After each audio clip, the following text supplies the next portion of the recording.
अस्सलाम वालेकुम। आप देख रहे हैं PA न्यूज़ HD और मैं हूं आपके होस्ट सादिया बतूल। शामिल करते हैं आज की अहम खबरें। रिपोर्ट पेश करते हैं चौधरी अली अदनान, ब्यूरो चीफ पाकपतन शरीफ, पाकिस्तान अराई न्यूज। वजीर आजम की तुर्कमान सदर को तिजारत के लिए पाकिस्तानी बंदरगाहें इस्तेमाल करने की पेशकश।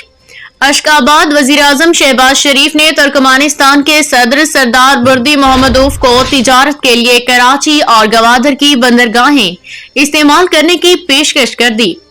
वजीर आजम शहबाज शरीफ के तुर्कमानिस्तान के सदर सरदार बुर्दी मोहम्मदोव से दो तरफा मुलाकात हुई।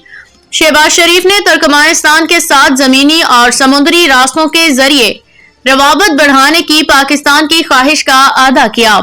वजीर आजम ने कहा कि कराची और गवादर की बंदरगाहों का जुग्राफियाई मिसाली है।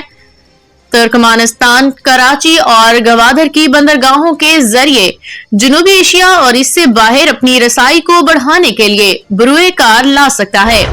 मुलाकात के दौरान शहबाज शरीफ ने तुर्कमानिस्तान की मुस्तकिल गैर जानिबदारी की 30वीं सालगिरह और अक़वाम मुत्तहिदा की जानिब से 2025 को अमन और एतमाद का बैनुल अक़वामी साल करार देने पे तुर्कमान सदर सरदार बुर्दी मोहम्मदोव को मुबारकबाद दी। न्यूज़ स्टूडियो से अब तक के लिए इतना ही। मजीद खबरों और अपडेट्स के लिए देखते रहिए PA न्यूज़ HD।